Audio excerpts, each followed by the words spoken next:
you. All right, this is not going to be a lecture. It's just going to be us interacting and talking. Now, where's the DJ? Okay, it's the DJ. When I tell you, just hit it up. Okay. All right. So we've been learning how to dance, and dancing can be seen as a science. It can also be seen as an art. Okay. Can somebody tell me what the difference between a science and an art is? What's the difference between a science and an art? Madam?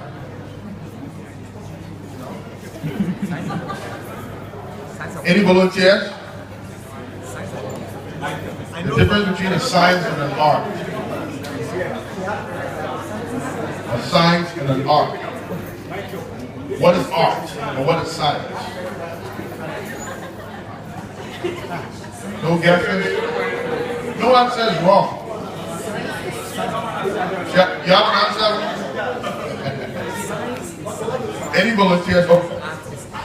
Hello. With science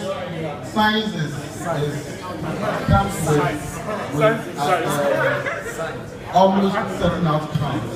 When you do the same things, you get the same, with a proven outcome, you come to the same result. But with an art, you put different variables together and you can also come up with a certain outcome. So with science, it's proven. You do it 10 times, you get the same results. Okay, beautiful. So did everybody hear that? Science is about proven outcomes. It's about statistics, it's about data, it's about trying things out. Art is about feeling. And so when we talk about science, we talk about things that have been done.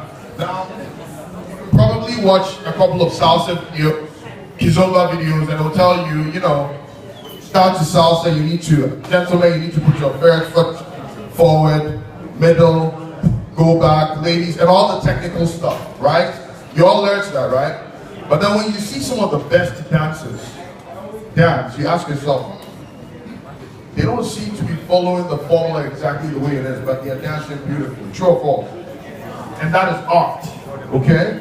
So if I came up here and I tried to remember some of the few steps that Robert taught me from salsa, which I'm not very good at, by the way.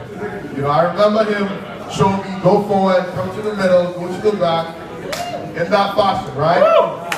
But then if I wanted to apply the art, Mr. DJ, can I feel some music? It's about how I feel about the music, right? Yeah.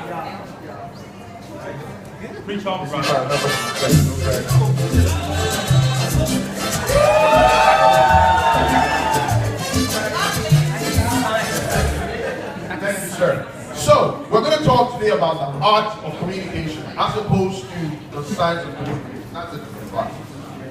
The science of communication is about proven facts and things that work in communication. Things, structured things that work when you need to communicate to anybody. But today we're going to talk about the art of communication, which is basically free flow. Now, can anybody tell me what communication is? As a flow.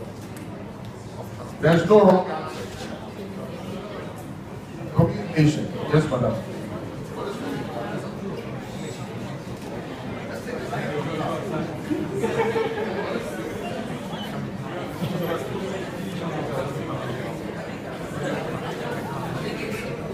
It's okay, there's no wrong answer. First and foremost, one thing we need to understand is when you're communicating, even when you don't answer a question. For example, when I ask her for the answer, now she's afraid to be wrong. But just by not answering, all of you have an impression. That's a beautiful thing about communication. Whether you're talking or not, you're up to communicating.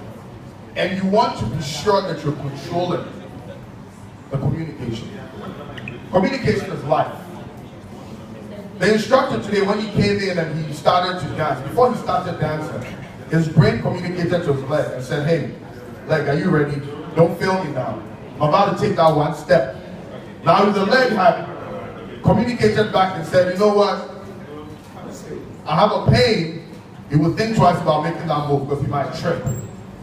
And that's what communication is about. Communication is about a signal from one being to another being. And it's his life. Everything we do, regardless of whether we're talking to our maker, Whether we're sick, talking to our body, or whether we're communicating, talking to somebody else. There is communication, and communication moves from one being to another being, okay? And there has to be understanding, or there has to be a message transported. Otherwise, there's no communication. So, if you're engaging with somebody, or if you're explaining something to somebody, or you're giving a lecture, and the people do not understand, whose fault do you think it is? So, isn't it so funny that a lot of, in the past, one of our teachers, when we went to class and they were teaching us and we didn't get it, we always used to feel bad and feel that we were dumb. When anybody's communicating, whether teaching or not, the onus is on you, the communicator, to learn to what? To bring your message down to the level of your audience. Okay? So we're going to talk about the art of communication. A, before you open your mouth, always analyze your audience. That's key number one. Always analyze your audience. Analyzing your audience means taking a look at them, seeing what they are doing, trying to figure out if they're even interested in your message. Trying to ask questions, connect with them. That all comes from analyzing your audience. You need to understand what type of questions they have in their minds that you need to answer. And you need to engage them to do that. You also need to try to get them to answer the questions that you're not sure of, if you're not sure where they come from. So, before I came in here, I asked Bob, now, what type of people are we dealing with here? Instead of professionals from different walks of life. Now, I'm not exactly sure what the majority of you are doing, but I'm pretty sure that each one of you, in one way or another, communicates to their bosses, their customers, or their colleagues. True or false? Okay. Now, how many of you find yourself having to do a presentation at work? By show of hands. Okay, how many of you deal with customers? And how many of you have subordinates? Okay, so the rest of you, are you students or? Remember, communication. Oh, okay, but those running their own businesses still have customers. So self-employed still have customers. Now, this is a promise, this is a guarantee I'm making to you. If you know how to communicate, and if you understand how to communicate, I guarantee you, you can double, triple, quadruple your business. It's standard.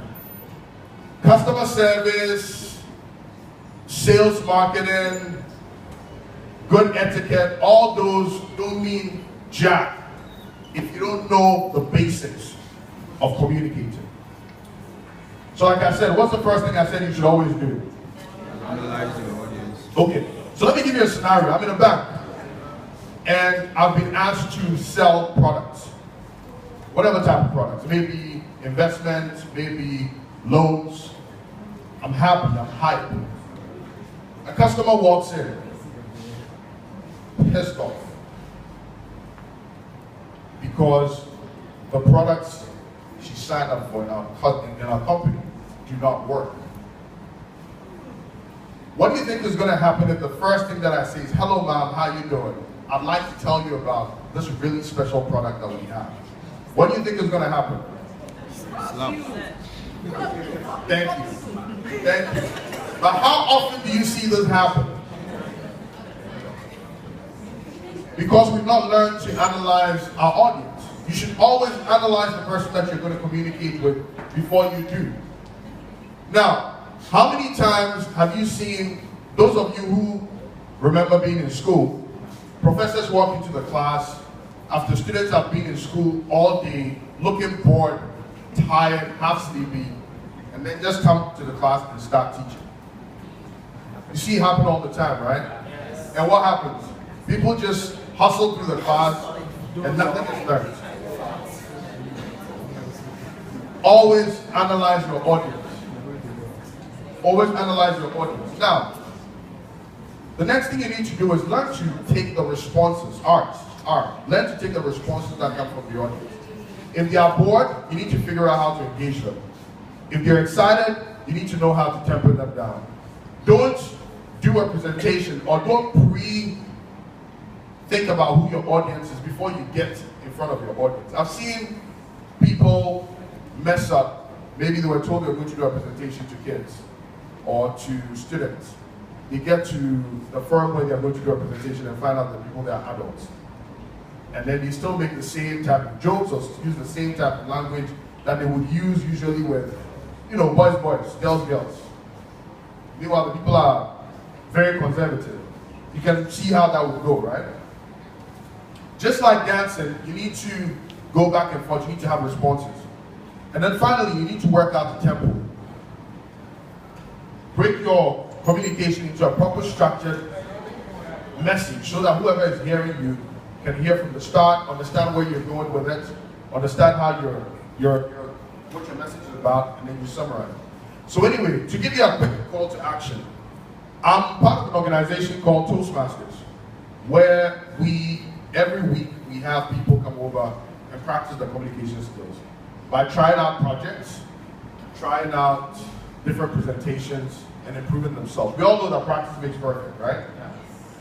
Teaches you how to get over your fear, for those of you who are never speaking in front of people, how to organize your communication so it's structured into an introduction, a body, and conclusion, how to get to the point. Sometimes you listen to people on radio and they go on and on and you're trying to figure out what they're talking about. How to use metaphors and stories to get people to engage to your communication, how to use body language, vocal variety, etc. If any of you would like to visit any of our clubs, you're welcome to do so. We have about 4 chapters in Ghana right now. One is at the Ministry of Foreign Affairs. Another one is at Busy Internet. Another one is at the US Embassy. And then we have one at the UPS Guest House. We just started one at the Airtel corporate office as well. And if any of you are part of a big organization that feel that they would like to benefit from these communication training, you can talk to me as well and we can set one up. But the key thing I want you to remember when you leave here is communication is life. And if you have to spend the rest of your life learning one thing to do well, I guarantee you it's communication. It will change your life. Thank you. Woo.